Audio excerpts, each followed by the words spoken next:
بسم اللہ الرحمن الرحیم۔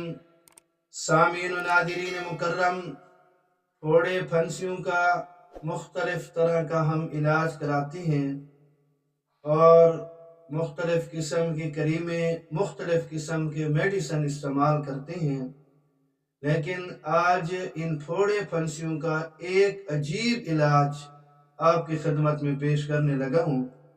آپ سن کر حیران رہ جائیں گے کہ اتنا آسان علاج اور ہم اتنی تگ و دو کرتے ہیں، اتنی جد و جہد کرتے ہیں انہیں ختم کرنے کے لیے، اور یہ پھر بھی پھوڑے پھنسیاں ختم نہیں ہوتی۔ تو وہ علاج ایک واقعہ کی صورت میں آپ کی خدمت میں پیش کر رہا ہوں کہ حضرت عبداللہ ابن مبارک رحمہ اللہ بڑے درجے کے علماء میں سے ہیں۔ ایک مرتبہ ایک شخص ان کی خدمت میں آیا اور کہا کہ شیخ، میرے گھٹنے میں 7 سال سے ایک پھوڑا نکلا ہوا ہے، ہر طرح کا علاج کر چکا ہوں، ہر قسم کے طبیب سے اور ہر طرح کے ڈاکٹر سے بھی رجوع کیا ہے، لیکن کوئی فائدہ نہیں ہوا۔ حضرت عبداللہ ابن مبارک رحمہ اللہ نے اس شخص سے کہا کہ تم چلے جاؤ، کوئی ایسی جگہ تلاش کرو جہاں پانی کی قلت ہو اور وہاں کے لوگوں کو پانی کی ضرورت ہو، وہاں جا کر تم کوئی کنواں کھدوا دو، مجھے امید ہے کہ وہاں پر پانی کا کوئی چشمہ جاری ہوگا اور تمہارا یہ خون رک جائے گا، تمہارا یہ پھوڑا ختم ہو جائے گا۔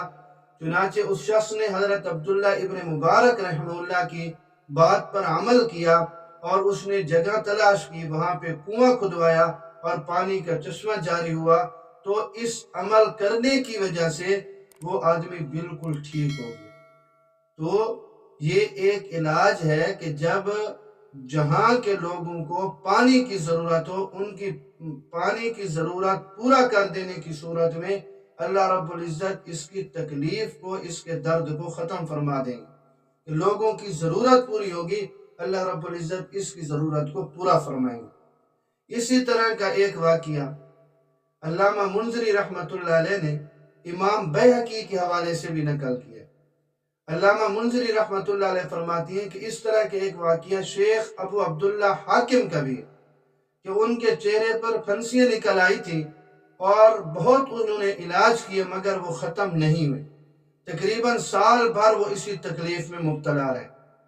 وہ ایک جمعہ کے دن امام ابو عثمان صابونی رحمۃ اللہ علیہ کی مجلس میں پہنچے اور وہاں پر اپنا مدعا بیان کیا کہ حضرت یہ پھنسیاں ہیں، تیرے پر بہت علاج کیا لیکن یہ ختم نہیں ہو رہے، تو میرے لیے دعا فرما دے۔ تو امام ابو عثمان صابونی رحمۃ اللہ علیہ نے دعا فرمائی اور حاضرین نے آمین کہی۔ تو اگلے جمعہ کو ایک عورت نے حضرت امام ابو عثمان صابونی رحمۃ اللہ علیہ کی مجلس میں ایک پرچہ بھجوایا جس پر یہ لکھا تھا کہ شیخ ابو عبداللہ حاکم کے لیے پچھلے جمعہ کو آپ نے دعا فرمائی تھی، تو میں نے گھر جا کر بھی ان کے لیے دعا کی۔ وہ خاتون کہنے لگی، وہ عورت کہنے لگی، گھر جا کر بھی میں نے نوافل ادا کیے اور ان کے لیے میں نے دعا کی۔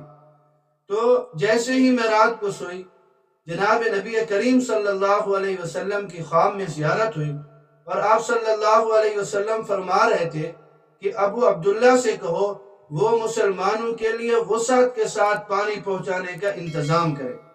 شیخ حاکم کو جب یہ بات معلوم ہوئی تو انہوں نے اپنے گھر کے دروازے پر ایک سبیل لگا دی جس سے لوگ خوب پانی پیتے تھے۔ اس واقعہ کو 1 ہفتہ بھی نہیں گزرا ہوگا کہ شیخ پر شفا کے آثار ظاہر ہونے لگے، پھنسیاں ختم ہو گئیں اور چہرہ پہلے کی طرح صاف شفاف اور خوبصورت ہو گیا، اور اسی خوبصورتی کے ساتھ وہ کئی سال تک زندہ رہے۔ تو جہاں کے لوگوں کو جب بھی پانی کی ضرورت ہو، ان کی پانی کی ضرورت کو پورا کر دینے کی صورت میں اللہ رب العزت ہماری ضرورت کو پورا فرمائیں گے، کوئی تکلیف ہوگی وہ ختم ہوگی۔ تو یہ بطور مثال اور بطور نمونے کے آپ کی خدمت میں 2 واقعات پیش کر دیے۔ اللہ رب العزت مجھے اور آپ سب کو دین سمجھنے کی توفیق نصیب فرمائے۔